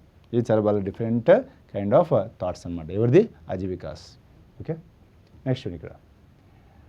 Being the president of the Indian National Congress, who among the following had called for complete independence from the British Raj in 1929? అవునా, సో భారత జాతీయ కాంగ్రెస్ అధ్యక్షుడిగా 1929లో బ్రిటిష్ రాజ్ నుండి పూర్తి స్వాతంత్రం కోసం పిలిపించిన వ్యక్తి ఎవరు అంటున్నారు. 1929లో ఎవరు ఇండియన్ నేషనల్ కాంగ్రెస్ ప్రెసిడెంట్గా ఉన్నారని చూడాలి. ఆన్సర్ ఏంటిది మనకు? జవహర్లాల్ నెహ్రూ. అవునా? మీకు తెలిసినట్టయితే మనకు పూర్ణ స్వరాజ్, అవునా, ఈ గేవ్ ద డిక్లరేషన్ ఆఫ్ పూర్ణ స్వరాజ్. సింపుల్గా బ్రిటిష్ వాళ్ళు కూడా చెప్పాడు, మీరు జనవరి 26, 1930 వరకు పూర్ణ స్వరాజ్ని డిక్లేర్ చేయండి, లేకపోతే మేమే డిక్లేర్ చేసుకుంటామని చెప్పేసి వార్నింగ్ ఇచ్చారు. ఎవరిచ్చారు? జవహర్లాల్ నెహ్రూ ఇచ్చారు.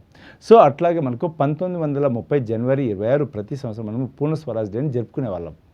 తర్వాత అదే రోజు నాడు మనము రాజ్యాంగాన్ని అమల్లోకి తీసుకొచ్చాం కాబట్టి, రాజ్యాంగాన్ని ఇంప్లిమెంట్ చేయడం స్టార్ట్ చేసాం కాబట్టి, ఫోర్స్లోకి తీసుకొచ్చాం కాబట్టి, ఆ రోజు నుండి మనము రిపబ్లిక్ డేగా జరుపుకుంటాం. సో ఈ రోజు నాడు మనకు జనవరి 26 రిపబ్లిక్ డేగా ఉండడానికి కారణం ఏంటి కూడా పూర్ణ స్వరాజ్యం అనమాట. కాబట్టి ఆన్సర్ ఏంటి మనకు Jawaharlal Nehru is the right answer. So Indian national కాంగ్రెస్కి లీడర్షిప్ ఇచ్చింది ఎవరు? సుభాష్ చంద్రబోస్.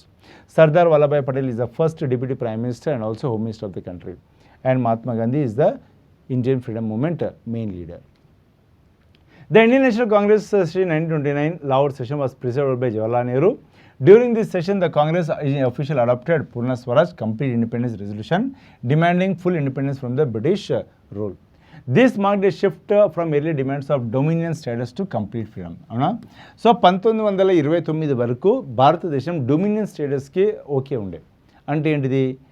ఓవరాల్గా సోవెనిటీ బ్రిటిష్ వాళ్ళది ఉంటుంది, కానీ లోపల జరిగేదంతా కూడా ఇండియా వాళ్ళు సొంతంగా నిర్ణయాలు తీసుకుంటారు. అవునా?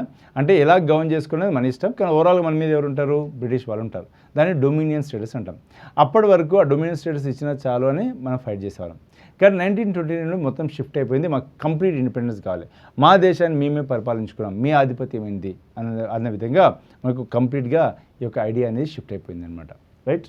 సో అది. Which article in the fundamental duty is invoked when you see in a private party that the Indian flag has been used as a covering for speaker's desk? అవునా?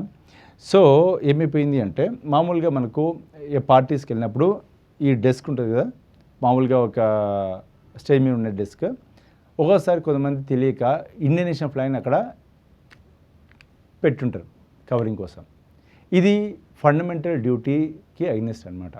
మన ఫండమెంటల్ డ్యూటీలో మనము నేషనల్ ఫ్లాగ్ని మనం respect చేయాలి, అవును కదా? దానికి విరుద్ధం.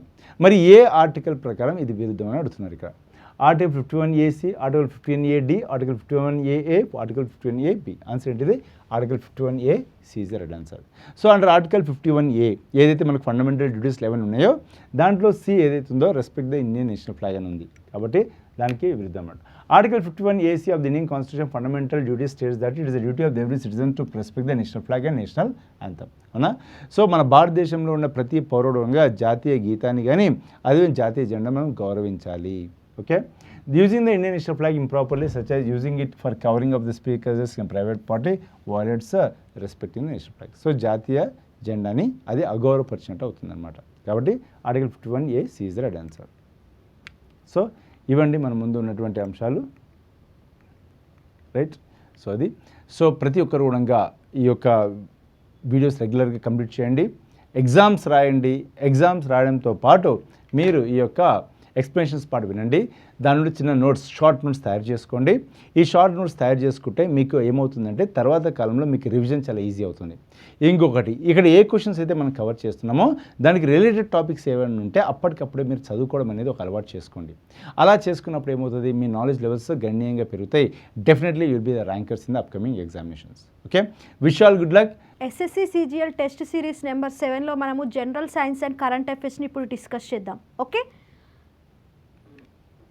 What is the gas evolved when zinc reacts with sulfuric acid? Zinc sulphuric ఆమ్లంతో ప్రతిస్పందించినప్పుడు విడుదల అయ్యే వాయువు ఏది? Hydrogen, oxygen, carbon dioxide, hydrogen sulphide. So ఏమిచ్చారమ్మా మనకు? జింక్ యొక్క అటామిక్ నెంబర్ వచ్చేసి మనకు 30 ఉంటుంది. ఈ జింక్ అనేది హైడ్రో సల్ఫ్యూరిక్ యాసిడ్తో ఏమైంది? రియాక్ట్ అయిందట. సో మనకు ఏ టైప్ ఆఫ్ గ్యాస్ అనేది ఎమిట్ చేస్తుంది అని అడుగుతున్నారు. సో జింక్ అనేది హైడ్రో సల్ఫ్యూరిక్ యాసిడ్తోని, డైల్యూట్ సల్ఫ్యూరిక్ యాసిడ్తోని రియాక్ట్ అయినప్పుడు మనకు zinc sulphate and hydrogen gas అనేది వస్తుంది. So what is the answer? Answer is hydrogen. Clear? So when zinc reacts with dilute sulphuric acid the gas evolved is hydrogen. Hydrogen అనేది మనకు lightest, okay, light weight ఉన్న gas. Okay? So almost మనకు ఈ hydrogen gas use చేయడం వల్ల ఏంటి? మనకు ఎటువంటి పొల్యూషన్ అనేది ఉండదు. జింక్ పలుచన సల్ఫ్యూరిక్ ఆమ్లంతో చర్య జరిపినప్పుడు వెలువలే వాల్యూ వచ్చేసి హైడ్రోజన్ యొక్క అటామిక్ నెంబర్ వచ్చేసి 1. ఓకే? సో దీని కెమికల్ రియాక్షన్ చూసుకుందాం. జింక్ అనేది సాలిడ్ కదా, సో దీని యొక్క అటామిక్ నెంబర్ వచ్చేసి 30.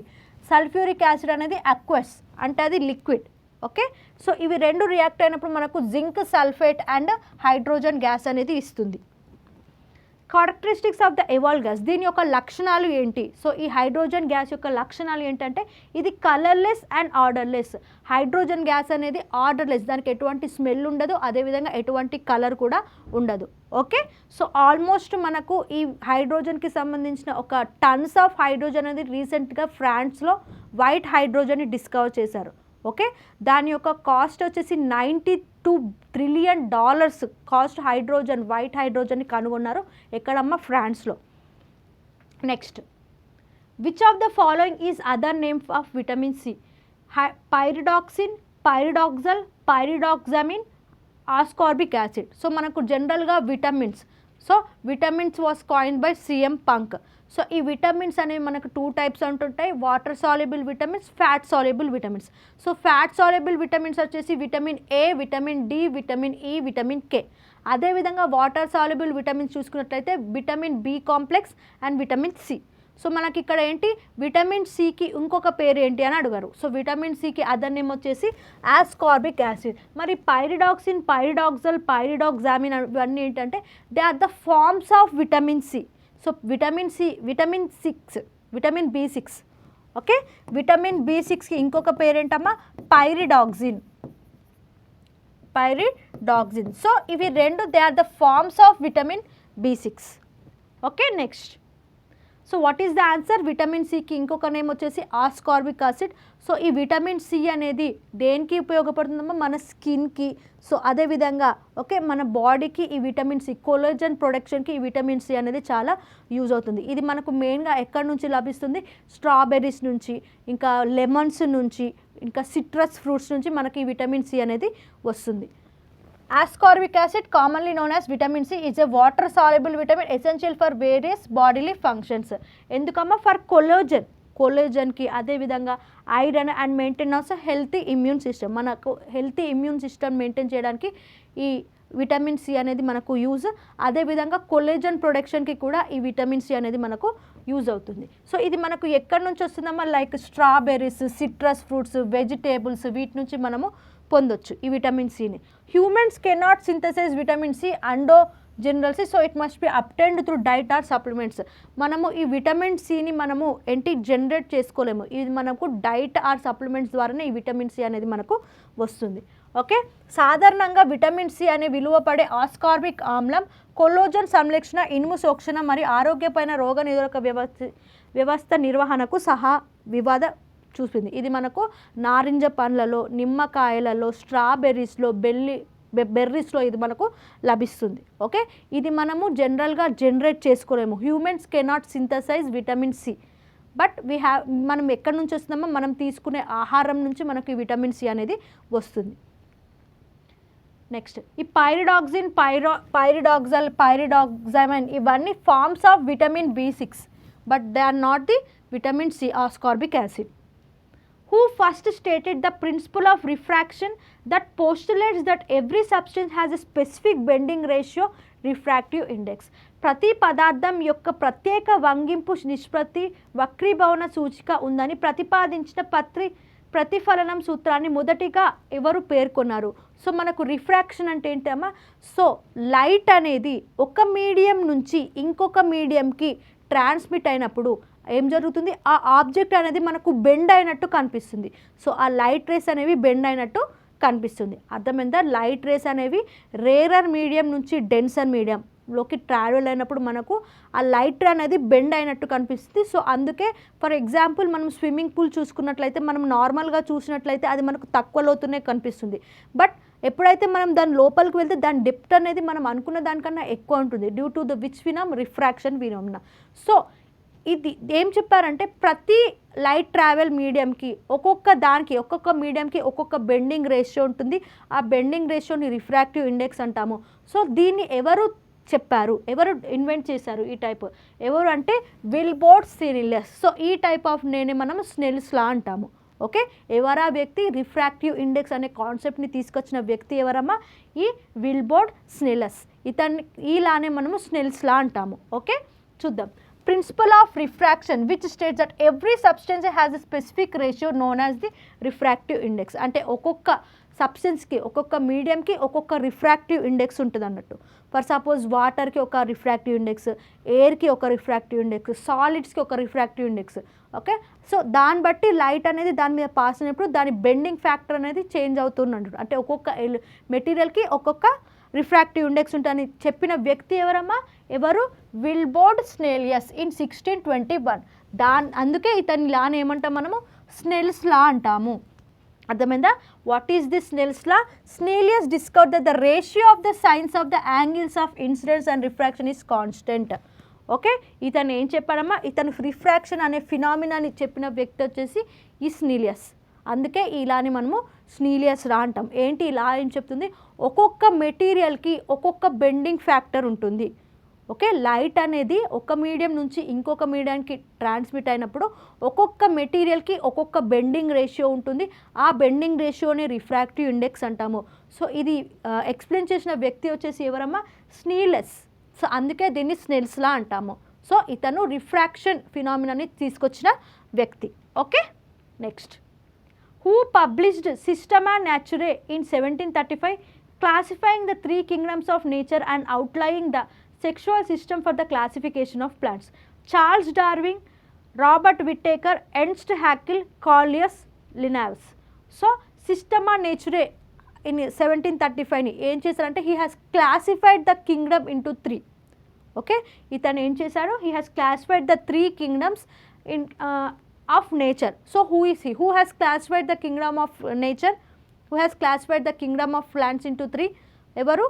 Cornelius Linnaeus. ఇతను 1707 నుంచి 1778 వరకు జీవించారు. So contributions, he developed binomial nomenclature and hierarchical system for classifying organization. He is the one who classified the organism. So ఇతను 1707 నుంచి 1778 వరకు ఇతని యొక్క పీరియడ్. సో ఇతను ఏం చేశాడు? He is the one who has classified organism. So దాంతోపాటు ఇతని 3 kingdomsని క్లాసిఫై చేసిన వ్యక్తి. సో ఇతని కీ వర్క్స్ వచ్చేసి Systema Naturae 1735 which laid the foundation of the modern taxonomy. So modern టాక్సానమీకి ఫౌండేషన్ లే చేసిన బుక్ ఏంటమ్మా? Systema Naturae 1735. It was written by ఎవరు? Cornelius Linnaeus. Okay, so Systema Naturae ఇది ఆధునిక వర్గీకరణకు పునాది వేసింది.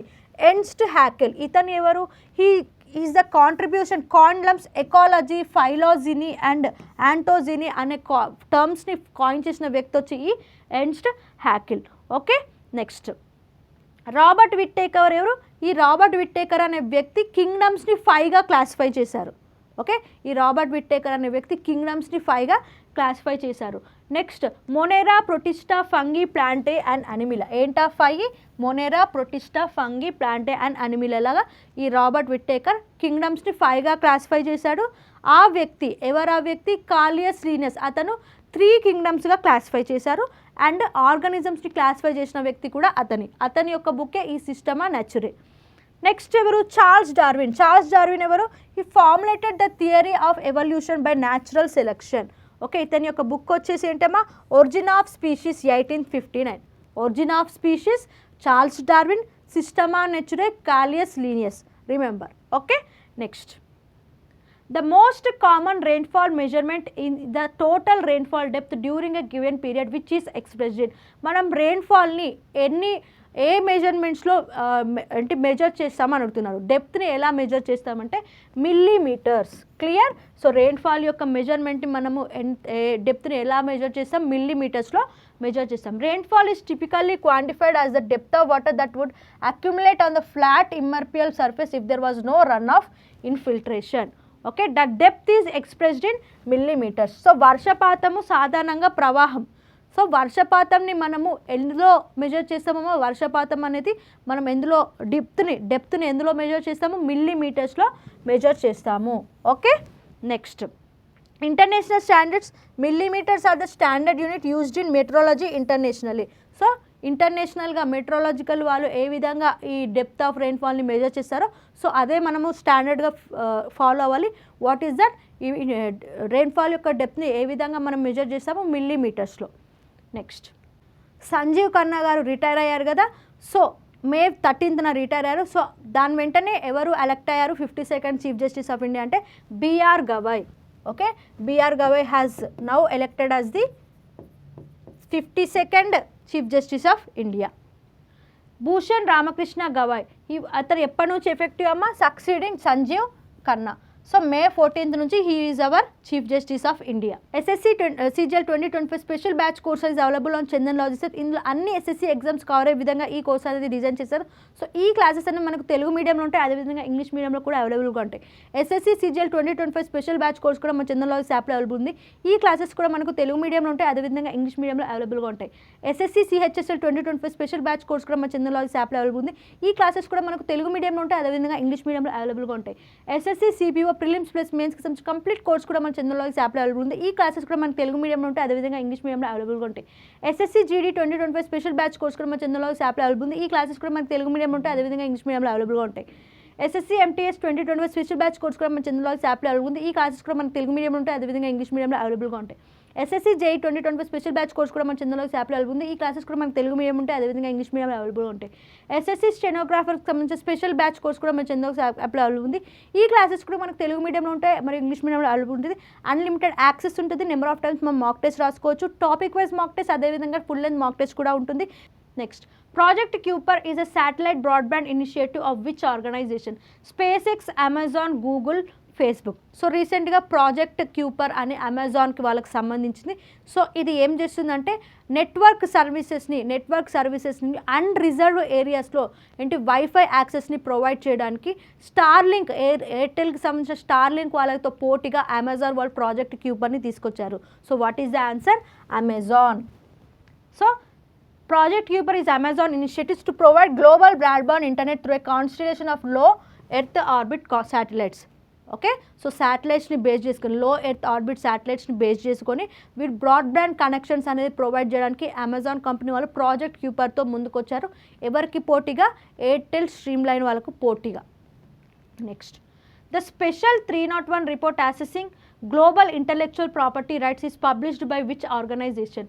World Trade Organisation, World Intellectual Property Organisation, United State Trade Representative, International Monetary Fund. So special 301 report, ఇది intellectual రైట్స్కి సంబంధించిన report. So దీన్ని ఎవరు అసెస్ చేస్తారమ్మా? ఏ ఆర్గనైజేషన్ వాళ్ళు అసెస్ చేస్తారంటే యునైటెడ్ స్టేట్స్ ట్రేడ్ రిప్రజెంటేటివ్ వాళ్ళు అసెస్ చేస్తారు special 301 report. The USTR publishes the special 301 report annually, identify countries that do not provide adequate protection for intellectual property rights.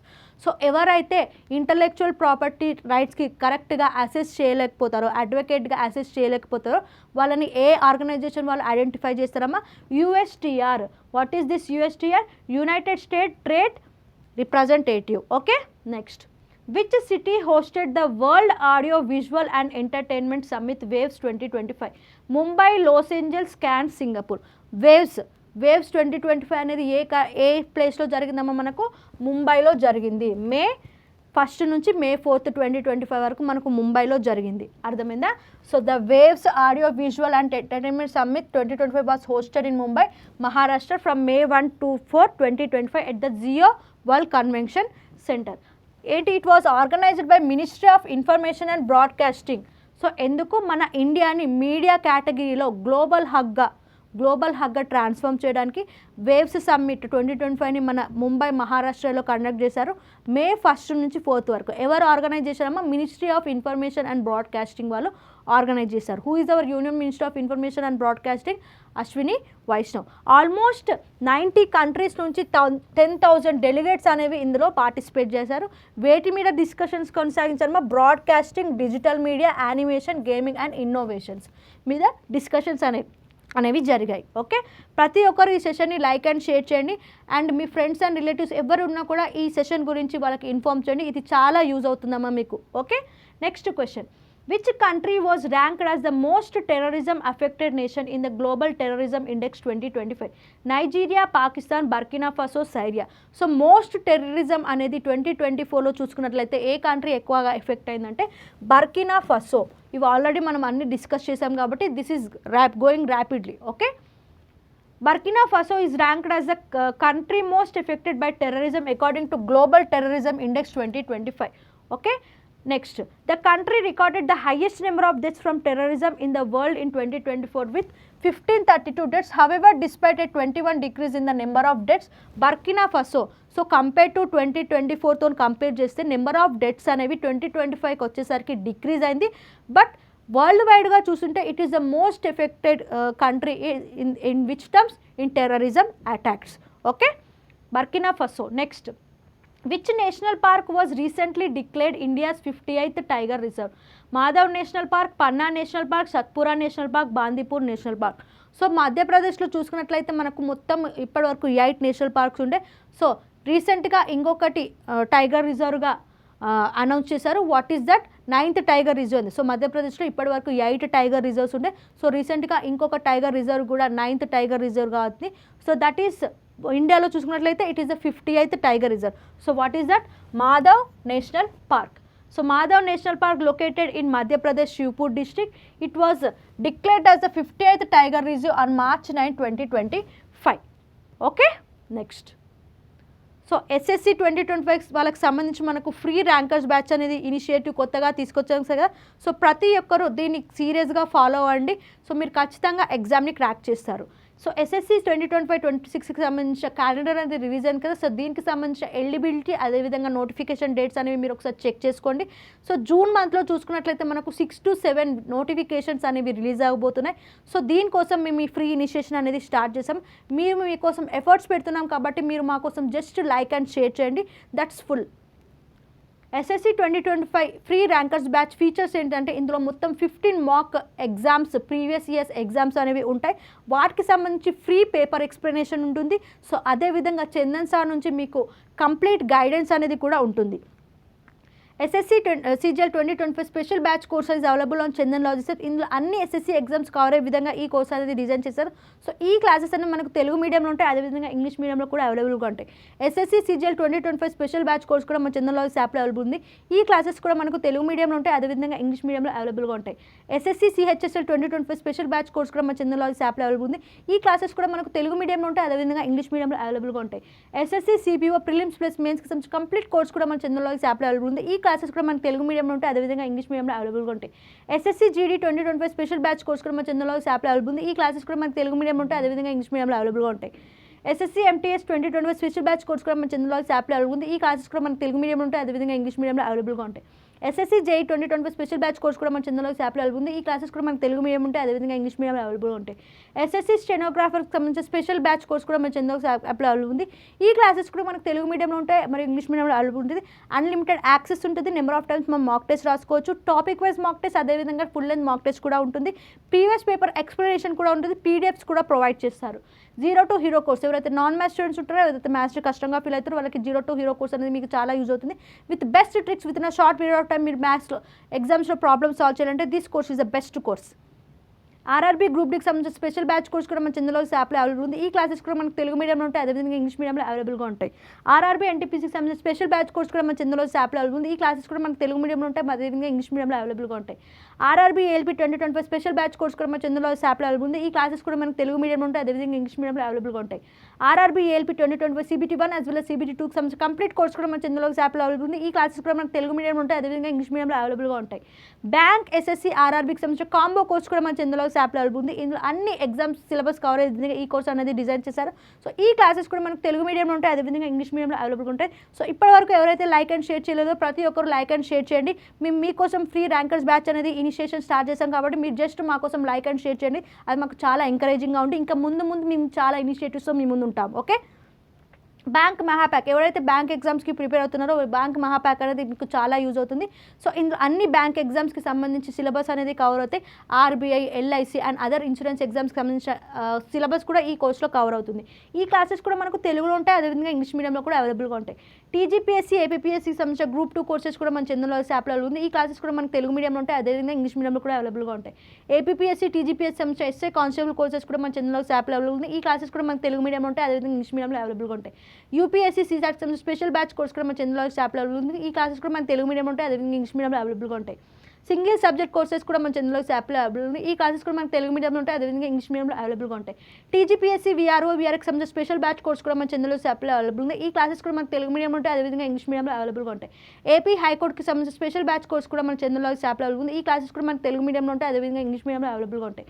Okay, free rankers batch initiation అనేది తీసుకొచ్చాం కదా, so అందరూ దీన్ని follow అవ్వండి. ఖచ్చితంగా మీరు ఎగ్జామ్స్ అటెంప్ట్ చేయండి, మీరు ఖచ్చితంగా ఎగ్జామ్ని క్రాక్ చేస్తారు. ఓకే.